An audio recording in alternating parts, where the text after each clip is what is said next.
विक्रम एक छोटे से गांव का रहने वाला था। उसके पास न तो बड़े शहर के संसाधन थे और न ही अमीर माता पिता का सहारा। उसका केवल एक ही सपना था, देश का सबसे बड़ा वैज्ञानिक बनना। गांव के लोग उसका मजाक उड़ाते थे और कहते थे, अपनी हैसियत देखकर सपने बुनो। लेकिन विक्रम ने लोगों की बातों पर ध्यान नहीं दिया। उसने शहर के एक कॉलेज में दाखिला लिया। फीस भरने के लिए वह दिन में पढ़ाई करता था, रात में होटल में बर्तन धोता था। कई बार उसके पास केवल एक वक्त की रोटी के लिए पैसे होते थे। साल गुजरते गए। विक्रम ने अपनी मेहनत के दम पर एक बेहतरीन रिसर्च प्रोजेक्ट तैयार किया। उसे पूरा भरोसा था कि इस प्रोजेक्ट के बाद उसे राष्ट्रीय स्कॉलरशिप मिल जाएगी, लेकिन किस्मत को कुछ और ही मंजूर था।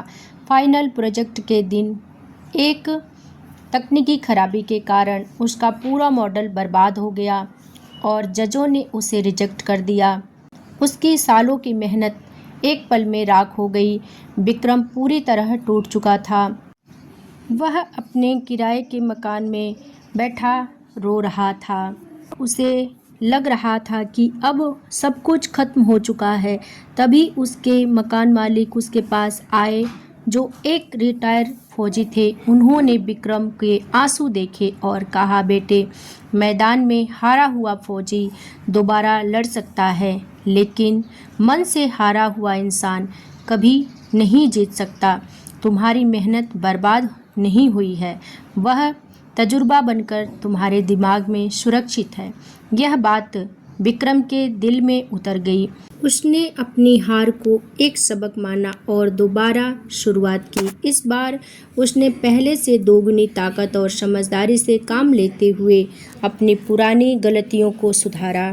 2 साल की कड़ी मेहनत के बाद विक्रम ने एक ऐसा आविष्कार किया जिससे प्रदूषण का कम करने की तकनीकी को पूरी तरह बदल दिया। इस बार जजों ने खड़े होकर उसके लिए तालियां बजाई।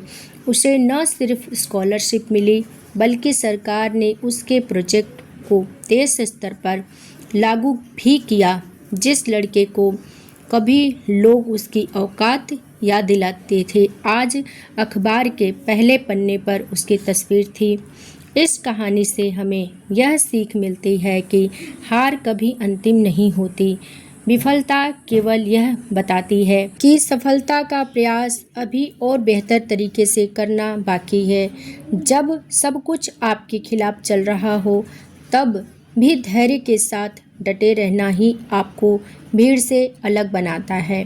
सबसे ज़रूरी बात यह है कि अगर आप खुद पर विश्वास नहीं करेंगे, तो दुनिया आप पर कभी भरोसा नहीं करेगी। यह कहानी आपको कैसी लगी? यदि अच्छी लगी है तो चैनल को सब्सक्राइब कीजिएगा, वीडियो को लाइक कीजिएगा। मिलते हैं ऐसे एक नई प्रेरणादायक कहानी के साथ। तब तक के लिए जय श्री कृष्ण, राधे राधे।